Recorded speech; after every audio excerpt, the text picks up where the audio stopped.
Hey guys, it's Victoria here. We are currently just at Flex. Just had our pre-workout meals and our pre-workouts, and Nick and I are about to train some legs, so stay tuned and we're gonna walk you through our workouts. So let's go. Hey guys, it's Victoria here. I'm just gonna do a little bit of a voiceover for our video. So our video is a leg training video. I train legs twice a week. 1 week is quad dominant, 1 week is hamstring and glute focused. I would have to say that my quads are a lot more strong and more predominant on my physique than my hamstrings, so I have been putting a lot of extra work into my hamstrings and glutes and really trying to bring them up and help with the conditioning, especially when I diet down.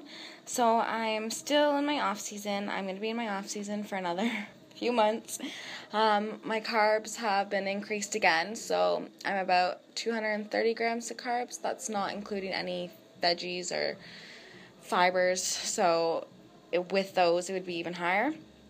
I think I'd have to say I have a love-hate relationship with carbs. I definitely like them because most people like carbs, but I definitely notice that once I start eating carbs, my body starts softening up really fast, and not exactly something I like, but again, something I have to do in order to be able to lift heavier and also put on muscle. So since I have increased my food, I have seen a huge increase in strength. So I have been able to lift a lot heavier, which is obviously beneficial when you're trying to put on muscle.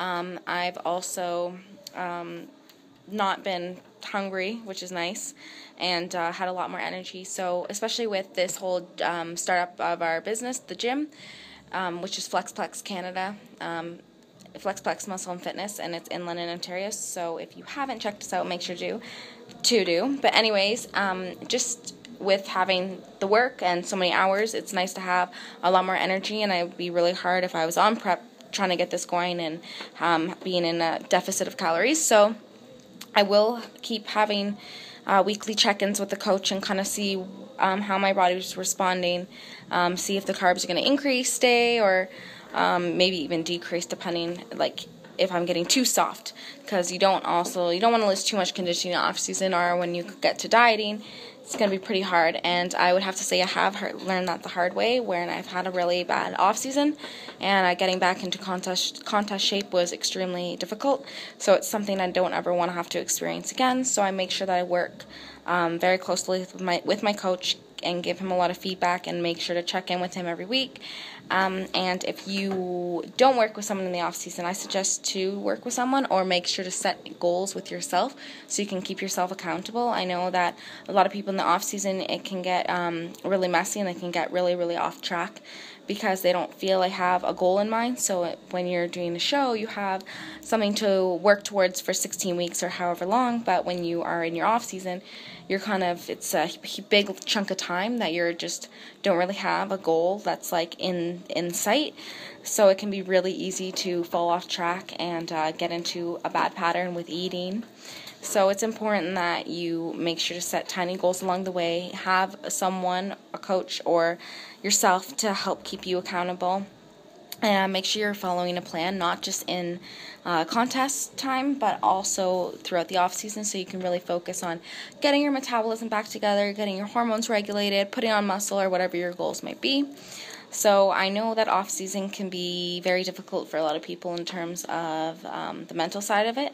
So you go from super lean to having to increase your food, decrease your cardio, start having some added fat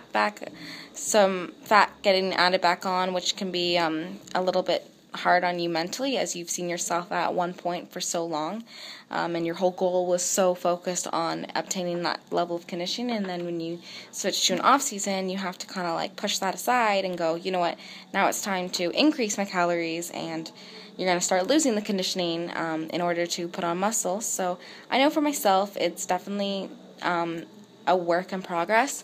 I would say I have good days and bad days. I would be lying if I said, oh, I'm just amazing in the off season, so mentally strong, and putting on extra weight doesn't bug me. It definitely does have an effect on me, and I've definitely had to try different techniques to learn how to deal with it, and it is still a work in progress. So I take it day by day, and I make sure to focus on the bigger picture and really focus on maintaining healthy lifestyle and balance, which I know you can't do when you're shredded all the time. So those are just some little info into my off season, kind of where I'm at and where I'm going. So stay tuned because I'm going to be doing another video on everything about competitions. Okay, see ya, bye.